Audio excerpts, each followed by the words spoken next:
ठीक है बच्चों, आपको मैं टाइप लिखना बता चुका हूँ आपको अच्छे से, बिल्कुल। अब मैं आपको बताता हूँ कि हमारी जो पहले सभ्यता थी, जो हमारे 1500 बीसी में आर्य आए थे, हमारे मध्य एशिया थे। अब मध्य एशिया में कौन से पार्ट आते हैं? तुर्कमेनिस्तान है, कजाकिस्तान है, उज्बेकिस्तान है, ये जितने भी जिनके पीछे मैक्सिमम स्थान लगे होते हैं, ये सब मध्य एशिया से माने जाते हैं। तो जो आर्य आए थे मध्य एशिया से आए थे हमारे यहाँ भारत में, तो वो लगभग 1500 बीसी के लगभग आए थे। तो जब भी हमारे यहाँ पर क्या कहते हैं वैदिक सभ्यता की शुरुआत हुई थी, तो जो हमारे इतिहासकार हैं उन्होंने सोचा कि शायद हमारी जो सभ्यता है वो वैदिक सभ्यता ही से ही स्टार्ट हुई होगी, कि यानी कि ईसा मसीह के 1500 वर्ष पुरानी हमारी सभ्यता होगी। लेकिन जब 1921 में क्या कह रहे हैं, जब मोहनजोदड़ो और सिंधु घाटी सभ्यता की जब खोज हुई 1921 ईस्वी में, पहला स्थल मिला था मोहनजोदड़ो या फिर जो भी मिला था। तो जब सिंधु घाटी सभ्यता की 1921 में सिंधु घाटी सभ्यता के बारे में पता चला हमको, तो जब इतिहासकारों ने अनुमान लगाया कि हमारी जो सभ्यता है वो 1500 वर्ष पुरानी न होकर 2500 वर्ष पुरानी है, यानी कि हमारी जो सभ्यता है ईसा मसीह के 2500 वर्ष पुरानी है, जो कि किस नाम से थी? सिंधु घाटी सभ्यता के नाम से थी। तो मैं अब आपको बता देता हूं कि 1500 बीसी में कौन आए थे? आर्य आए थे 1500 बीसी में, इन 15 BC.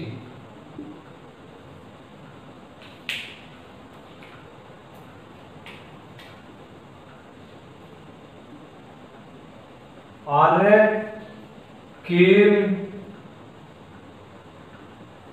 in India from Central Asia, यानी कि आर्य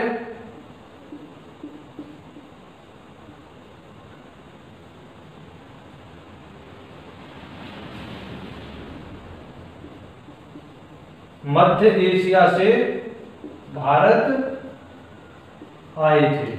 ठीक है बच्चों, जब 1500 बीसी में, जब आर्य 1500 बीसी में यहाँ आए थे, तो इन्होंने ऋग्वेदिक काल की क्या करें वैदिक सभ्यता की आरंभ खोज की। तो हमने सोचा कि 1500 बीसी वैदिक सभ्यता होगी। लेकिन जब 1921 में सिंधु घाटी सभ्यता की खोज हुई, सिंधु घाटी सभ्यता की खोज हुई, सिंधु घाटी सभ्यता की खोज हुई, तो तब हमको पता चला कि हमारी जो सभ्यता है वो 1500 ईसा मसीह के 1500 वर्ष पूर्व, जन्म के 1500 बीसों पूर्व नहीं थी, बल्कि कितने वर्ष थी? सिंधु घाटी सभ्यता का हमको टाइम पीरियड पता है, वो कितना है? वो है 2500 बीसी से लेकर 1750 बीसी तक। ठीक है बच्चों, तो तब हमारे इतिहासकार जो विद्वान लोग हैं, तब उनको पता चला कि जो हमारी जो सभ्यता है वो 2500 ईसा मसीह के 2560 वर्ष पुरानी है। ठीक, ये पॉइंट क्लियर हो गया। वो अब ये खोज कैसे हुई थी इसके बारे में बताओ बच्चों। मैं बता रहा था कि सिंधु घाटी सभ्यता की जब खोज हुई थी, तो हमको कैसे यहाँ पर कैसे कार्य शुरू किया हमारे इतिहासकारों ने। देखो मैं बताता हूँ क्या हुआ था। 1953 में आपको पता है, और सॉरी 1853 में जब भारत का गवर्नर जनरल लॉर्ड डलहौजी था, तो उन्होंने मुंबई से ठाणे के बीच में ट्रेन चलाई थी। ठीक, तो जब ट्रेन चला दी एक बार, तो फिर तो उसी पर काम होने लगा, ट्रेनों की और लाइनें बिछाने लगी। लेकिन जब 1856 में जब क्या करें, जब भारत में थे जो कराची और लाहौर जो भारत के हिस्सा थे, उसको आजादी के बाद भारत और पाकिस्तान हुए, तो लाहौर से कराची के बीच में एक रेलवे ट्रैक बिछाया जा रहा था, यानी कि रेलवे लाइन। जब आप समझते हो कि जब ऊंचे पहाड़ होते हैं, जब वहां पर रेलवे लाइन बिछाई जाती है, तो सब जगह को एक साथ समतल किया जाता है, जिससे कि पटरियों को आसानी से बिछाया जा सके। जब वहां पर देखा गया कि ऊंची खाबर जगह है, तो वहां पर एक साथ किया गया। तो सबसे पहले 1856 में कुछ अवशेष मिले, लेकिन उन अवशेषों को देखकर नकार दिया गया कि सर कुछ ही अवशेष हैं, इनको क्या देखा जाए, इन पर किस प्रकार इस पर रिसर्च करी जाए। लेकिन उन्होंने एक व्यक्ति था जिसने इनकी क्या कह रहे हैं इकट्ठे करने की कोशिश कर दी। तो 1856 में एक लॉर्ड अलेक्जेंडर कनिंघम था, इन्होंने 1856 में सर्वप्रथम अवशेषों को इकट्ठा करना प्रारंभ कर दिया था। जब इन्होंने 1856 में इकट्ठा करना प्रारंभ कर दिया अवशेषों को, तो इसे ही भारत में भारतीय पुरातत्व का जनक माना जाता है। मैं अभी आपको लिखाऊंगा, बस पहले आपको मैं समझा देता हूँ। तो क्या था? Alexander Cunningham. ठीक, ये यहाँ तक क्लियर हो गया। उन्होंने कार्य आरंभ कर दिया। ठीक, अब आई बात 1899 से लेकर 1905 में, जब भारत का गवर्नर जनरल नहीं हुआ करता था, जब भारत का वायसराय हुआ करता था, जो कि 1858 के बाद में जो एक्ट आया था, उसके बाद में जो भारत का गवर्नर जनरल था वो भारत का वायसराय बन चुका था। तो 1899 से 1905 के बीच में लॉर्ड कर्जन आया था भारत का वायसराय बनकर। वो एक खुद पुरातत्व था, यानी कि वो खोजबोजों में वो ज्यादा इंटरेस्ट लेता था, यानी कि रुचि रखता था। जब वो रुचि रखता था तो उन्होंने देखा कि खोज हो रही है, कुछ ना कुछ अवशेष दिन प्रतिदिन मिलते जा रहे हैं, तो उसके प्रयोगों से सर्वप्रथम 1905 ईस्वी में भारतीय पुरातत्व सर्वेक्षण यानी कि आर्कियोलॉजिकल सर्वे ऑफ इंडिया की खोज हुई। उन्हीं के प्रयासों से खोज हुई या कि स्थापना की गई 1905 ईस्वी में। ठीक, जिनकी 1905 में जो कहां पर है, वो कानपुर में थी। ठीक, जब बना दिया गया तो इसका कोई चेयरमैन भी होना चाहिए था। तो जो इसका चेयरमैन था वो जॉन मार्शल को इसका जो फर्स्ट चेयरमैन बनाया गया था। ठीक, अभी आपको समझ में आएगा कि हमारा जो ये आर्कियोलॉजिकल जो स्ट्रक्चर है वो कैसे रखा गया। मैं आपको एक पॉइंट लिखवा देता हूं कि कैसे कैसे हुआ था। ठीक, अब 1856 में सर्वप्रथम 1856 में सर्वप्रथम अवशेषों को इकट्ठा करना प्रारंभ कर दिया। सर्वप्रथम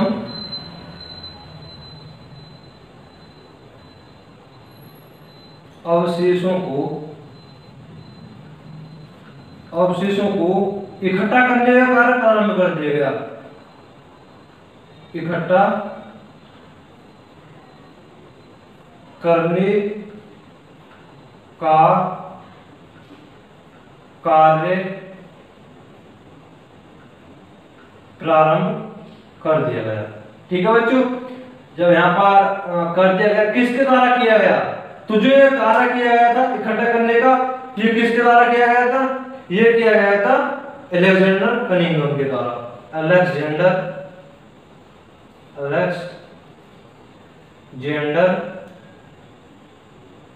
कनिंघम, ये अंग्रेजी हुआ करता था, ये कनिंघम।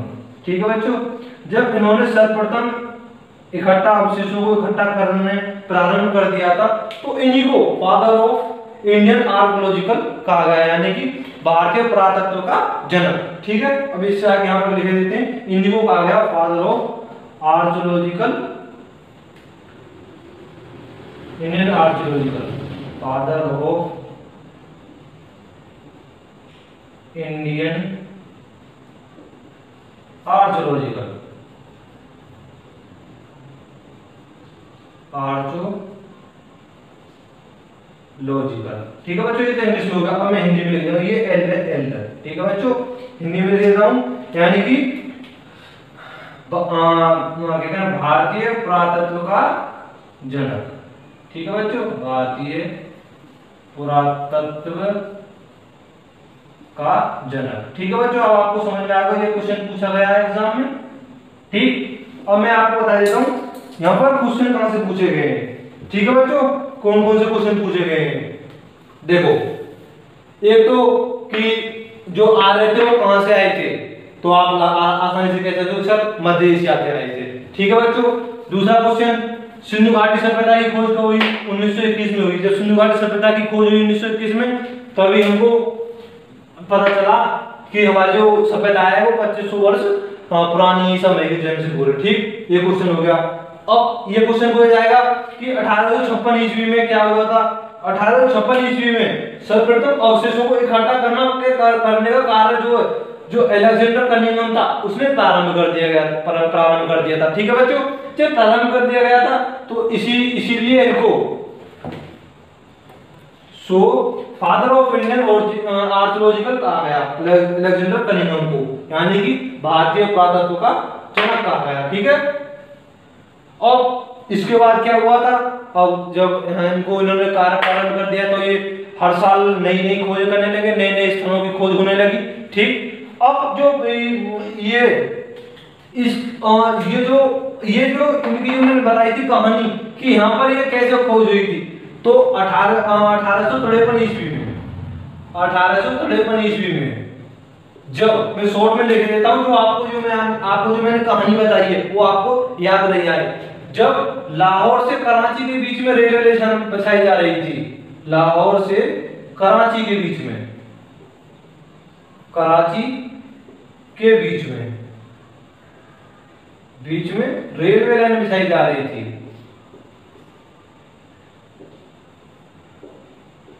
रेलवे लाइन बिछाई जा रही थी, बिछाई जा रही थी, तो मिट्टी की खुदाई चल रही थी। जब मिट्टी की खुदाई चल रही थी तो वहां पर कुछ अवशेष मिले। जब अवशेष मिले तो 1856 ईस्वी में अलेक्जेंडर कनिंघम ने उनको इकट्ठा प्रारंभ कर दिया और ये फिर ये कहानी बन गई। ठीक, यहाँ तक तो ठीक था, दिन पे दिन खोज होती रही। अब आते हैं, ये जो थी ये किसके काल में थी? ये थी लॉर्ड डलहौजी के काल में, 1856 है, 1856 में लॉर्ड डलहौजी ये थे भारत के गवर्नर जनरल। ऊपर ले लेता हूं मैं, भारत के गवर्नर जनरल। आपको खूब अच्छी तरह से पता होगी 1853 ईस्वी में सर्वप्रथम रेलवे ट्रेन चलाई थी मुंबई से ठाणे के बीच में। ठीक, 1853 में लॉर्ड डलहौजी काल में हुई थी। ठीक है, अब यहाँ तक तो ठीक है। अब आते 1899 से लेकर 1905 में जो भारत का गवर्नर जनरल था वो अब भारत का वायसराय बन गया। अब मैं आपको इसको मिटा देता हूं, उसके बाद में ठीक है। तो बच्चों कहां बता रहा था कि अब कार्य प्रगति पर चल रहा था, रोज खोजें होने लगी। तो जब 1899 से लेकर 1905 तक जब भारत का वायसराय कौन बनकर आया? लॉर्ड कर्जन बनकर आया। भारत का वायसराय कौन था? Lord Curzon.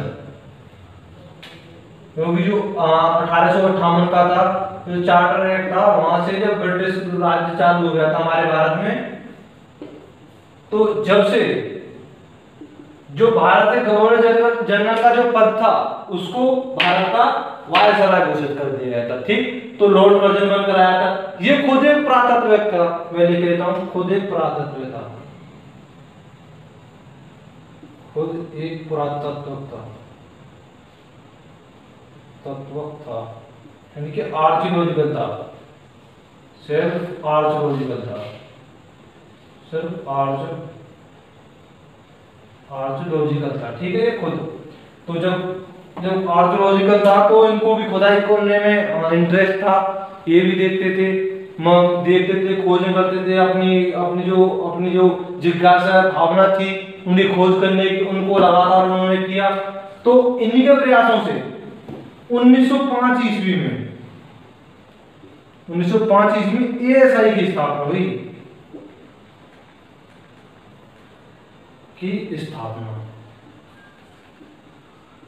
अब आप ये कहेंगे सर ASI क्या होता है? अब जो है 1905 में किन के प्रयासों से हुई, लिख देता हूं मैं, लॉर्ड कर्जन के प्रयासों से, लॉर्ड कर्जन के प्रयासों से, मतलब कि with the help of Lord Curzon in 95 ASI was established. ठीक है बच्चों, अब आप कहेंगे सर ASI क्या था? अब ASI की फुल फॉर्म बताता हूं आपको, archaeological survey of India, archaeological survey of India. अब मैं आपको इसको हिंदी में लिख देता हूं। ठीक है, भारतीय पुरातत्व सर्वेक्षण, ठीक है, भारतीय पुरातत्व सर्वेक्षण। ठीक है बच्चों, भारतीय पुरातत्व सर्वेक्षण की स्थापना हो गई, एसआई की फुल फॉर्म हो गई। ठीक है बच्चों, ये पूछ ली जाएगी एसआई की फुल फॉर्म क्या है, तो आर्कियोलॉजिकल सर्वे ऑफ इंडिया यानी कि भारतीय पुरातत्व सर्वेक्षण, इसकी खोज हो गई, स्थापना हो गई, सॉरी, कहां पर हुई, ये हुई कानपुर में, इन कानपुर। ठीक है बच्चों, आपसे क्वेश्चन पूछ लिया जाएगा 1 नंबर में, 2 नंबर में, सीए सेशन में पूछा गया है ये क्वेश्चन।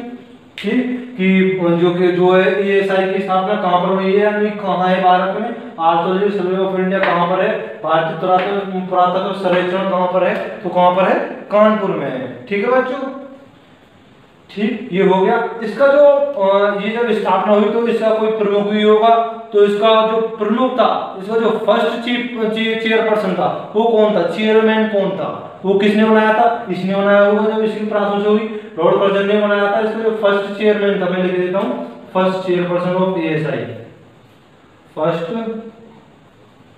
चेयरमैन या चेयरपर्सन एक ही बात होती है, चेयरमैन ऑफ एएसआई, शॉर्ट में लिख देता हूं ASI, Indian survey of India, वो आर्कियोलॉजिकल सर्वे ऑफ इंडिया। ठीक, कौन थे, इनके थे जॉन मार्शल, इनका जो था John Marshall, John Marshall, John GOHN, John Marshall, MARSHAL। ठीक है बच्चों, जो इसका जो ये पूछ लिया जाता है question, first chairman of ASI कौन थे, भारतीय पुरातत्व सर्वेक्षण के प्रथम चेयरमैन है, प्रथम अध्यक्ष कौन थे, तो थे जॉन मार्शल। ठीक है, जब ये जॉन मार्शल थे, अब एक बाकायदा एक पूरे विभाग की स्थापना हो गई, बाकायदा सभी कार्य अब नियमबद्ध होने लगे। जब नियमबद्ध होने लगे तो जो इसका जो चेयरपर्सन था, अध्यक्ष था, उसने 2 टीमें बनाई, एक तो बनाई दयाराम साहनी वाली और दूसरी बनाई राखलदास बनर्जी वाली, यानी कि RD बनर्जी, और उनको दोनों को अलग अलग छोड़ दिया गया कि जाओ आप अब खोज करो, आप देखो कहीं पर कोई अवशेष मिले तो आप हमारे विभाग को इन्फॉर्म करेंगे, फिर उसके बाद में हम उसकी तसल्ली करेंगे, फिर जाकर वहां पर वह पूरी उस बाकायदा वो पूरा आपका डिटेल लिया जाएगा।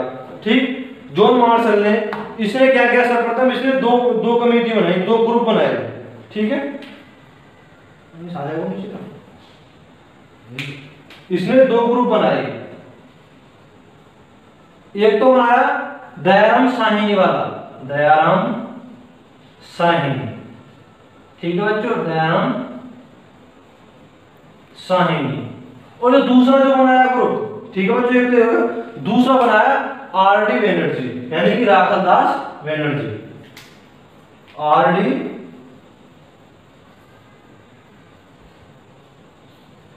बनर्जी, यानी कि राखलदास बनर्जी। ठीक, अब 2 ग्रुप बन गए, अभी अब स्वतंत्र हो गए, और क्या करें, इन पर सिर्फ क्या काम रहेगा, बस आप जहां भी खुदाई चल रही है वहां पर जाएं और अपने जो अवशेषों की खोजने की करें। ये खुद अकेले नहीं थे, इनके नीचे भी कुछ मेंबर्स होते हैं, ऐसी बात नहीं है ये अकेले हों, तो इनके जो मेंबर्स थे इनने अपने ग्रुप बांट दिए और इनके ग्रुप आराम से घूमने लगे, सर्वे करने लगे, सर्वेक्षण करने लगे, इन्वेंशन करने लगे। ठीक, जब ये दोनों करने लगे तो सब क्या हुआ, दयाराम साहनी ने 1921 ईस्वी में हड़प्पा सभ्यता की, हड़प्पा जो जगह स्थल है उसकी खोज कर डाली।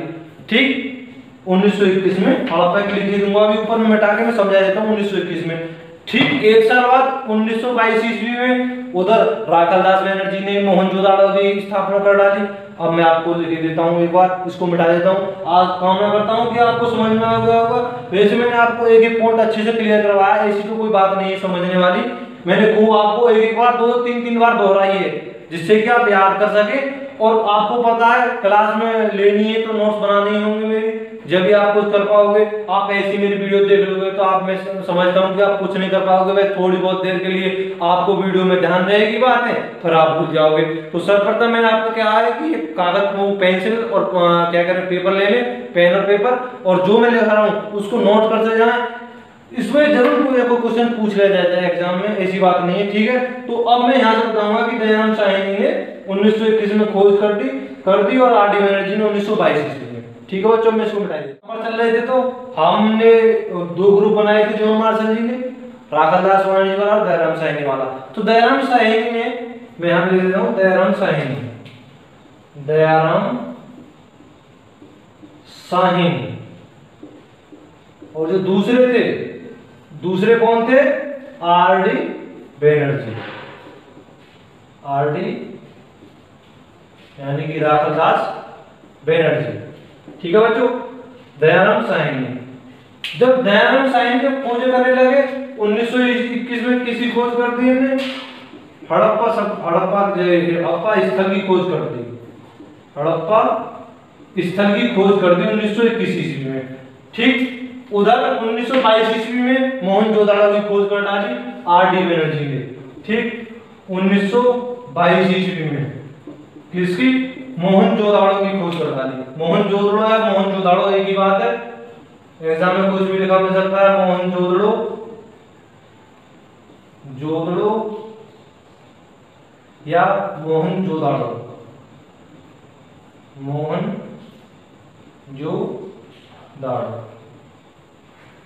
ठीक है बच्चों, समझ में आ गया होगा। 1921 में हड़प्पा सभ्यता की और 1922 में मोहनजोदड़ो की खोज होने लगी। सब में मुख्य बात क्या थी, ये जो दोनों ही जो स्थल पाए गए, यह कहाँ पाए गए, सिंधु घाटी सभ्यता में पाए गए। कहाँ पर पाए गए ये दोनों स्थल, सिंधु घाटी सभ्यता में, सिंधु घाटी सभ्यता में, यानी कि इंडस वैली सिविलाइजेशन में, Indus valley civilisation, Indus valley civilisation, ठीक है बच्चों। जब सिंधु घाटी सभ्यता, सिंधु घाटी में पाए गए, सिंधु घाटी में पाए गए, तो सिंधु घाटी में पाए गए तो इसी को हम फिर क्या कहने लगे, सिंधु घाटी सभ्यता कहने लगे। तो आपको मैं कोशिश कामना करता हूं कि यह आपको, आशा करता हूं आपसे कि आपको पता पड़ गया होगा कि जो हमारी सिंधु घाटी सभ्यता थी कहां से नाम पड़ा, ठीक। देखो हड़प्पा सभ्यता कहां पाया गया, सिंधु घाटी में पाया गया। मोहनजोदड़ो कहां पाया गया, सिंधु घाटी सभ्यता में पाया गया। तो सिंधु घाटी में पाया गया तो इसी सभ्यता को, क्योंकि ये दोनों ही एक सभ्यताएं थी, दोनों बिल्कुल सेम लक्षण मिले, एकदम एक जैसे, तो इसी को पूरी को सिंधु घाटी सभ्यता कहा जाने लगा, ठीक है बच्चों।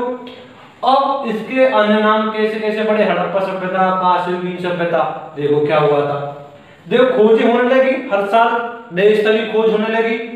अब देखो भारत के जगह जगह कई स्थानों पर नए नए स्थलों की खोज होने लगी। तो मैं आपको जो मोस्ट इंपोर्टेंट क्वेश्चन है, 4 क्वेश्चन पूछे जाते हैं। सबसे पश्चिमी बिंदु, सबसे क्या कह रहे हैं, वेस्टेस्ट पॉइंट कौन था सिंधु इंडस वैली सिविलाइजेशन का, और क्या कह रहे हैं वेस्टर्न पॉइंट कौन सा था, ईस्टर्न पॉइंट कौन सा था, साउदर्न पॉइंट कौन सा था। तो मैं आपको थोड़ा, मैं आपको मानचित्र बना के भारत का मैं आपको उसको समझा दूंगा, ठीक है। वहां से भी 2-3 क्वेश्चन आपके क्लियर हो जाएंगे, ठीक है। इसको मैं मिटा देता हूँ। समझ में आ गया होगा कि हर साल हम खोजें होने लगी, सिंधु घाटी सभ्यता नाम पड़ चुका था। जब अब मैं आपको समझा देता हूँ सबसे दक्षिणी बिंदु कौन सा था और सबसे उत्तरी बिंदु कौन सा था। मैं एक बार आपको नक्शा बना देता हूँ भारत का, जैसा बनेगा देख लेना भैया जी। वैसे आपको मेरा यहाँ पर मेन मकसद क्या है, आपको समझाना, ठीक है बच्चों।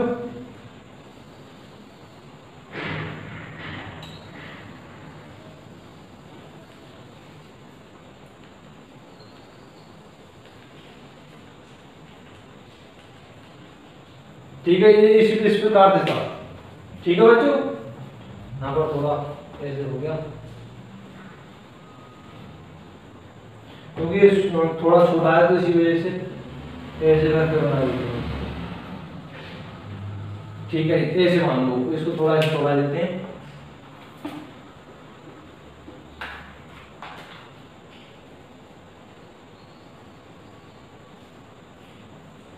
ठीक है, भारत नक्शा मान लो इसको एक बार, तो बनाना नहीं आया मेरे पर, देखो फिर भी काफी अच्छा बना दिया, पहली बार बना रहा हूँ, आप देख सकते हो।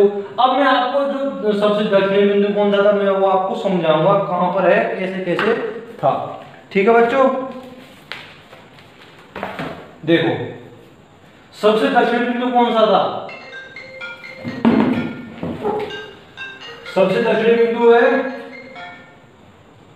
यहां पर है मांडा, मैं यहां पर लिख देता हूं मांडा या फिर मांडा। ये कहां पर है, ये है जम्मू कश्मीर में। और ये किस नदी के किनारे, जो ये है किस नदी के किनारे, ये है मांडा जो जम्मू कश्मीर में, ये है चिनाब नदी के किनारे, चिनाब नदी के किनारे। ठीक है बच्चों, कप्तान साहब दिख रहा है यहाँ पर साहब। ठीक है बच्चों, ये हो गया आपका सबसे क्या कह रहे हैं ऊपरी बिंदु, यानी कि नॉर्दर्न पॉइंट हो गया सबसे सिंधु घाटी सभ्यता। ठीक, अब इसके बाद सबसे ईस्टर्न पॉइंट कौन सा था, सबसे ईस्टर्न पॉइंट था हमारा यहाँ पर मान लो। ठीक है बच्चों, सबसे ईस्टर्न पॉइंट मान लो यहाँ पर, नहीं तो यहां पर मान लो। ठीक है, यहां पर मान लो, यहां पर कौन सा था, ये है आलमगीरपुर, ये है आलमगीरपुर, आलमगीरपुर। ये कहां पर था, ये पड़ता है मेरठ, मेरठ जनपद में। मेरठ कहां पड़ता है, यूपी में। जो ये है ये किस नदी के किनारे मिला, ये हमको मिला हिंडन नदी के किनारे, हिंडन नदी के किनारे।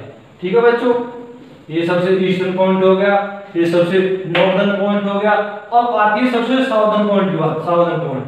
यहाँ पर साउदर्न जो पॉइंट था यहाँ पर पाया गया, ये है आपको, ये मैं बता रहा हूँ आपको शायद सबको पता होगा, ये था देमाबाद। देमाबाद कहाँ पड़ता है, महाराष्ट्र में। महाराष्ट्र में किस नदी के किनारे पड़ता है, ये पता है गोदावरी नदी के किनारे। तो मैं लिख देता हूँ सबसे साउदर्न पॉइंट कौन सा हो गया, देमाबाद, देमाबाद। ये क्वेश्चन पूछे जाते हैं एक नंबर में, देमाबाद। ये कहां पर है, महाराष्ट्र, शॉर्ट में लिखे देता हूं महाराष्ट्र। ये किस नदी के किनारे पाए गए, ये पाए गए गोदावरी नदी के किनारे, गोदावरी नदी के किनारे, जो ये अवशेष मिले थे। ठीक है बच्चों, ये गोदावरी नदी के किनारे पाए गए। ठीक, सबसे साउदर्न पॉइंट हो गया, सबसे ईस्टर्न पॉइंट हो गया, सबसे नॉर्दर्न पॉइंट हो गया। अब बचा सबसे वेस्टर्न पॉइंट। वेस्टर्न पॉइंट कौन सा था, सबसे वेस्टर्न पॉइंट था, ये था सुतकांगेडो, सुतकांगेडो। ठीक है, लिख देता हूं मैं सुतकांगेडो,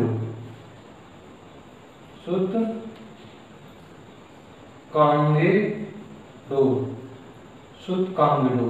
ये कहां पड़ता है, ये है पाकिस्तान में, ये है पाकिस्तान में। ठीक, सबसे वेस्टर्न पॉइंट हो गया यानी सबसे पश्चिमी बिंदु हो गया सुतकांगेडो, पाकिस्तान। ये किस नदी के किनारे, ये है दास्क नदी है, दास्क नदी के किनारे,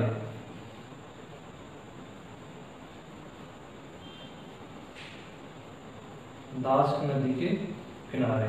ठीक, अब आपको पॉइंट क्लियर होंगे। सबसे ये तो सबसे क्या कहें उत्तरी बिंदु हो गया यानी कि नॉर्दर्न पॉइंट हो गया, ये सबसे ईस्टर्न यानी कि पूर्वी बिंदु हो गया सबसे, ये कौन सा हो गया, ये सबसे साउदर्न पॉइंट हो गया, ये कौन सा हो गया, ये सबसे वेस्टर्न यानी सबसे पश्चिमी बिंदु। अब हम तीनों को मिला लेते हैं। ठीक है बच्चों,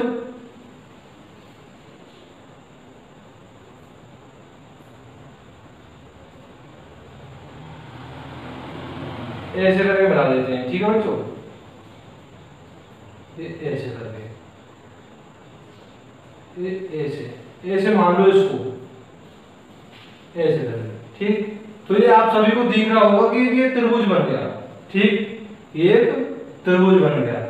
इसको जो पॉइंट है थोड़ा इधर साइड मान लो, कोई दिक्कत नहीं है। इसको आलमगीरपुर मेरठ है जो, इसको यहाँ पर मान लीजिए, कोई दिक्कत नहीं है। यहाँ पर मान लीजिए ये जो पॉइंट है ईस्टर्न पॉइंट यहाँ पर हो गया, ठीक है, आलमगीर, ठीक, एक पॉइंट यहाँ हो गया, एक यहाँ हो गया, एक यहाँ हो गया और एक यहाँ हो गया, चारों पॉइंट आपको क्लियर हो गए। अब ये क्वेश्चन पूछा गया था यूपीएससी में कि जो सिंधु घाटी सभ्यता थी वो किस प्रकार की थी, आयताकार, वर्गाकार, त्रिभुजाकार, गोलाकार। तो अब आपने भी मेरी क्लास 1 से देखी होगी, तो आप इस क्वेश्चन को आराम से टिक कर दोगे। यूपीएससी प्रीलिम्स का क्वेश्चन था ये, 2 नंबर का क्वेश्चन आता है, 2 नंबर का, तो आप देख सकते हो। अब आप आसानी से मेरी क्लास देखकर आपको लग जाएगा कि हाँ क्वेश्चन काफी अच्छे लेवल का था। जो सिंधु घाटी सभ्यता थी वो किस प्रकार है, वो एक त्रिभुजाकार में फैली हुई है, ठीक है बच्चों। क्या थी ये सिंधु घाटी सभ्यता, क्या थी, एक त्रिभुजाकार थी। तो जो ये मेरा मेन मकसद था आपको नक्शा बनाने का, भारत का मानचित्र बनाने का, ये मेन जो नक्शा था, सिर्फ मेन मकसद मेरा ये था, मेन एम मेरा यही था कि आपको ये समझाया जाए कि जो सिंधु घाटी सभ्यता थी, इंडस वैली सिविलाइजेशन कैसी थी, यानी कि वो त्रिभुजाकार थी, ट्रायंगुलर थी, ठीक है बच्चों। ये आपको पॉइंट आराम से क्लियर हो गया होगा, ठीक है। अब सबसे बड़ी बात, अब देखो ये पूरे भारत में फैली हुई सभ्यता है और यहाँ पर जितने भी स्थान मिले थे लगभग एक जैसी सभ्यता पाई सभी में, ठीक। अब इसको क्या कहा जाता था, सिंधु घाटी सभ्यता कहा जाता था। लेकिन जब एक साथ देखी कि सब जगह भारत के विभिन्न विभिन्न जगह में ये सब आपको स्थलीय अवशेष मिल रहे हैं, तो इसका नाम क्यों ना बदल के जो सर्वप्रथम ने खोज की थी उसके नाम पर रखा जाए। तो यहीं से एक और सिंधु घाटी सभ्यता का नाम लिखा गया, क्या आ गया, यहीं से सिंधु घाटी सभ्यता हो गई है, ठीक है बच्चों, सिंधु घाटी सभ्यता, सिंधु घाटी सभ्यता। और देखा कि सिंधु घाटी सभ्यता सिर्फ 2 जगह नहीं थी वहां पर, यानी मोहनजोदड़ो और हड़प्पा में, ये पूरे भारत में लगभग फैली हुई है, उत्तर भारत में पूरे में फैली हुई है, ठीक। तो यहीं से इसके सर्वप्रथम किसी खोज हुई थी, हड़प्पा की खोज हुई थी, तो यहीं से इसका एक और नाम रख दिया गया, हड़प्पा सभ्यता। अब आपको कहीं भी जाने की जरूरत नहीं, कहीं भी रटने की जरूरत नहीं है, बस आप हमारे साथ नोट्स बनाते जाइए, हम आपको एक एक पॉइंट आसानी से, बड़े आसानी से क्लियर करवाते जाएंगे। अब आपने कोई यहाँ पर रटने की कोई बात आई, आप बस समझ के देखिए। सिंधु घाटी सभ्यता में सर्वप्रथम खोज हुई हड़प्पा की, इसको फिर हड़प्पा सभ्यता कहा गया। अब इसका एक और नाम है कांस्य युग की सभ्यता। अब वो किस नाम पर पड़ी थी, अब मैं वो आपको बताऊंगा वो किस नाम पर पड़ी थी, ठीक।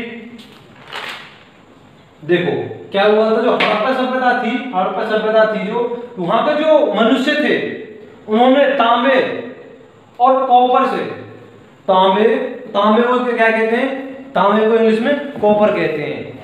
तो जो ये है तांबे और कॉपर से,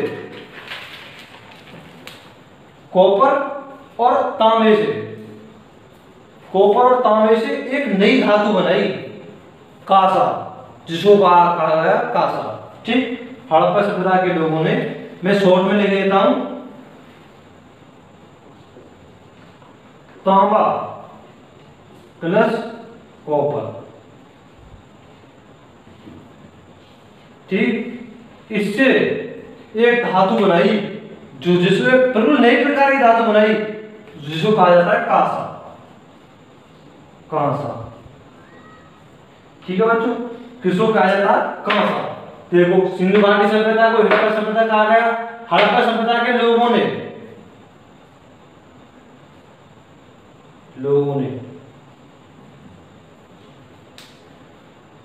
तांबा प्लस कॉपर से क्या बना दिया, कांसा। जब कांसे की खोज हो गई तो एक और आपका क्वेश्चन तैयार हो गया कि सिंधु घाटी सभ्यता को ये क्या कहा जाए, कांसे से बना कांस्य युगीन सभ्यता, ठीक। एक और आपका पॉइंट क्लियर हो गया यहाँ से। अब इसी को कहा जाता है कांस्य युगीन सभ्यता, ये आपको आसानी से पॉइंट क्लियर हो गया होगा। कांसा, अब इसी को क्या कह देंगे, मैं शॉर्ट में लिख देता हूँ, कांस्य युगीन सभ्यता, ठीक है। और ठीक, अब सिंधु घाटी सभ्यता को क्या कहा जाएगा, कांस्य युगीन सभ्यता। अब आपको आसानी से क्लियर हो गए होंगे पॉइंट्स। मैंने आपको कहा था कि मैं आपको एक पॉइंट क्लियर करवाऊंगा कि सिंधु घाटी सभ्यता क्यों कहा गया, हड़प्पा सभ्यता क्यों कहा गया, और सबसे लास्ट में कांस्य युगीन सभ्यता क्यों कहा गया। तो मैं एक बार फिर से रिपीट कर देता हूं कांस्य युगीन सभ्यता को। हड़प्पा सभ्यता के लोगों ने तांबे और कॉपर से मिलाकर मिक्स करके सर्वप्रथम एक बिल्कुल अलग प्रकार की, बिल्कुल की सेपरेट से बिल्कुल एक अलग प्रकार की धातु का निर्माण कर दिया, कांसे का। तो कांसे का निर्माण कर दिया तो फिर इसी सभ्यता को क्या कहा जाने लगा, कांस्य युगीन सभ्यता। तो आपको मैं समझता हूँ कि तीनों पॉइंट्स क्लियर हुए हैं, सिंधु घाटी सभ्यता, हड़प्पा सभ्यता और कांस्य युगीन सभ्यता। ये तीनों सभ्यता एक ही सभ्यता है, इनको अलग अलग मत समझिएगा कि अलग अलग सभ्यताएं, ये तीनों एक ही सभ्यता हैं। ठीक, अब मैं जो आपको नेक्स्ट क्लास में जो पढ़ाऊंगा, अब मैं आपको नेक्स्ट क्लास में सिंधु घाटी सभ्यता के बारे में पढ़ाऊंगा।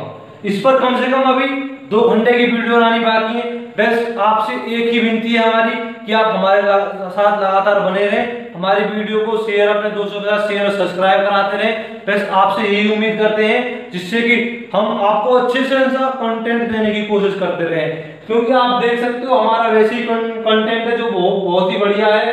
आप देख सकते, यदि आप नोट कर रहे हो वीडियो को, जो आप मैं करवा रहा हूँ आप उसको नोट कर रहे हो, तो वास्तव में आप बिल्कुल सही दिशा में जा रहे हो। मैं आपको वादा दिलाता हूँ, आपको कोई भी वनडे एग्जाम तो मैं बिल्कुल भी नहीं छोड़ने दूंगा। एक भी क्वेश्चन आप नहीं, ऐसा नहीं है जिसे आप नहीं टिक करके आओ। बस बात दूसरी है कि आप मेरे साथ मेहनत ना करो, वो दूसरी बात है।